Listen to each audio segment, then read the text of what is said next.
Wizards, witches and muggles, आप लोगों का स्वागत है आपके अपने चैनल हॉपिंग पॉट पर। आज हम लोग बात करने वाले हैं हिस्ट्री ऑफ हॉक्रक्स के बारे में। तो बैठ जाओ आर्थर वीजली के फोर्ट एंग्लिया पे और चलते हैं हम लोग घूमने हैरी पॉटर वर्ल्ड पे। आसान शब्दों में हॉक्रक्स आत्मा के टुकड़ों को कहा जाता है। कोई जादूगर या फिर जादूगरनी अगर एक भी हॉक्रक्स क्रिएट किया होगा तो उस हॉक्रक्स को जब तक डिस्ट्रॉय नहीं किया जाएगा तब तक उस जादूगर या फिर जादूगरनी का मौत भी नहीं होगा। हॉक्रक्स को 3 प्रोसेस में बनाया जाता है। पहला, जानबूझकर किसी व्यक्ति का खून करने से मारने वाला का आत्मा का 2 टुकड़े हो जाता है। दूसरा, मंत्र से आत्मा का एक टुकड़े को दूसरे से अलग किया जाता है। तीसरा, अलग किए गए टुकड़े को किसी डार्क या फिर पावरफुल ऑब्जेक्ट में जादू से छुपा दिया जाता है। पहला हॉक्रक्स हर्पो द फॉल ने बनाया था। उसने सक्सेसफुली एक ही हॉक्रक्स क्रिएट किया था और वो पहला बेसिलिस्क का ब्रीडर भी था। और यहाँ पर एक फन फैक्ट भी है कि हर्पो का हॉक्रक्स अभी भी डिस्ट्रॉय नहीं किया गया है। अगर नहीं किया गया है तो हो सकता है कि वो अभी भी जिंदा है।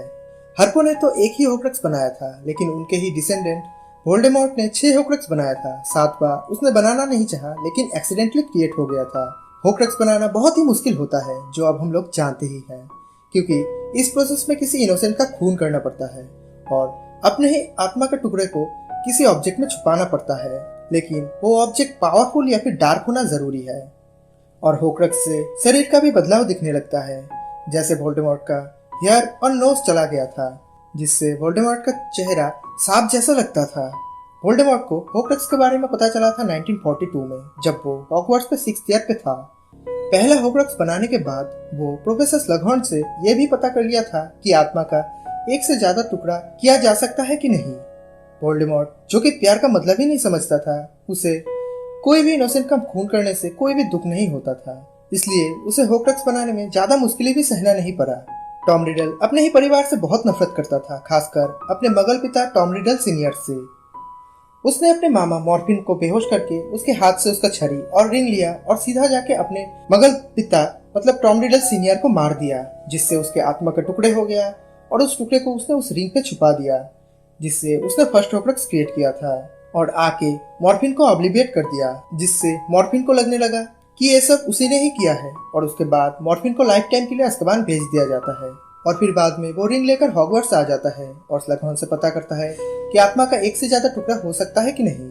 और वो 7 को शक्तिशाली मानता था, इसलिए उसने डिसाइड किया कि वो आत्मा का 7 टुकड़े करेगा। 6 हॉक्रक्स में रहेगा और एक उसका अंदर रहेगा। लेकिन हम लोगों को अब पता ही है कि उसका आत्मा का 8 टुकड़ा हो गया था।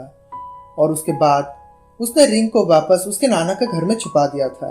अगले साल टॉम रिडल को पता चल गया था कहाँ से चेंबर ऑफ सीक्रेट का रास्ता खुलता है। एक दिन एक्सीडेंटली वो जब दरवाजा खोल रहा था, तब वहाँ मायूस मीना टॉयलेट पे बैठ के रो रही थी। उसने कुछ अजीब शब्द सुना था और वो जब बाहर आके देखी तब वहाँ उसे टॉम रिडल दिखाई दिया। और मायूस मीना मगल होने के कारण टॉम रिडल ने बेसिलिस्क को उसके ऊपर छोड़ दिया था और मायूस मीना बेसिलिस्क के आंखों में देखने से वहां पर ही मर गई। और टॉम रिडल का आत्मा एक बार फिर से टूट गया था। आत्मा को उसने अपने डायरी में छुपाया। डायरी तो साधारण ही थी, लेकिन उसने अपने हो चुका सब इवेंट को उस पर डाल दिया था, इसलिए डायरी बहुत शक्तिशाली हो गया था। इसलिए उसने उस डायरी को हॉक्रक्स बना पाया था। अगले साल उसे खोया हुआ डायडम के बारे में पता चलता है। उसने अपने मीठे बातों से ग्रे लेडी से पता लगाया डायडम को कहाँ छुपाया गया है। ग्रे लेडी उसको बता दिया अल्बानिया के जंगल में कहाँ वो पेड़ है जिसपे डायडम छुपाया गया था। स्कूल खत्म होने के बाद वो बोर्गिनियन बक्स में काम करने लगा, जहाँ उसके मुलाकात हेप्जिबा स्मिथ से हुआ। वो एक ओल्ड रिच वोमन थी जिसके पास स्लिदरिन का लॉकेट था, जो कभी टॉम रिडल का माँ का हुआ करता था। और साथ ही हेप्जिबा ने उसको हफलपफ का वो कप भी दिखाया जो उसे विरासत में मिला था, क्योंकि वो हेलेका हफलपफ की डिसेंडेंट थी। टॉम रिडल ने हेप्जिबा को मार डाला और घरेलू जिन हॉकी को ऑब्लिविएट कर दिया कि उसने अपने मालकिन को जहर दिया है। हेप्जिबा के मरने से उसके आत्मा का फिर से टुकड़ा हो गया था और वो उस आत्मा के टुकड़े को उस कप में छुपा दिया था। अगले साल एक अनजान मगल को मारकर स्लिदरिन का लॉकेट को भी वो हॉक्रक्स बना दिया था।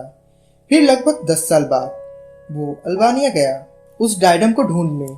डायडम को ढूंढने के बाद उसने वहां का एक मगल को मारकर डायडम को भी हॉक्रक्स बना दिया था और फिर डायडम को हॉगवर्ट्स में छुपा दिया था। डायरी को लूसियस मैलफॉय को दे दिया था और लॉकेट को क्रीचर के साथ एक गुफा में छुपा दिया था, जहां वो बचपन पर अनाथ आश्रम के साथ पिकनिक जाया करता था।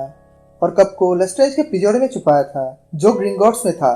और वो पिजोड़ी बहुत ही हाई सिक्योरिटी से बंधी हुई थी जिसका सुरक्षा एक ड्रैगन करता था।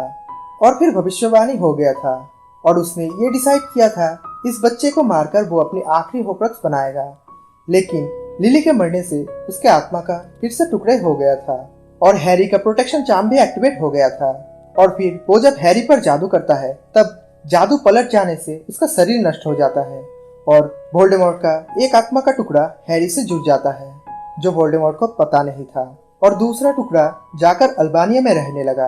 1994 में वोल्डेमॉर्ट का मुलाकात नगीनी से हुआ जो कि एक मेलाडिक्टस थी और वोल्डेमॉर्ट को तब एक छोटा सा शरीर भी मिल गया था जिससे वो छड़ी उठाकर मंत्र पढ़ सकता था। और उसी दौरान उसने बर्था जॉर्किंस को मारकर अपनी आखिरी होक्रक्स नगीनी को बनाता है। तो ये था हिस्ट्री ऑफ होक्रक्स। आप लोगों को ये वीडियो कैसा लगा वो मुझे कमेंट सेक्शन में बताना मत भूलना। और ये वीडियो आप लोगों को अगर पसंद आया हो तो इस वीडियो पर लाइक करना मत भूलना। और ऐसे ही Harry Potter related interesting videos के लिए इस चैनल को सब्सक्राइब करना भी मत भूलना।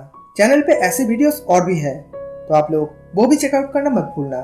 तब तक मैं चलता हूँ, मिलता हूँ किसी और वीडियो पर।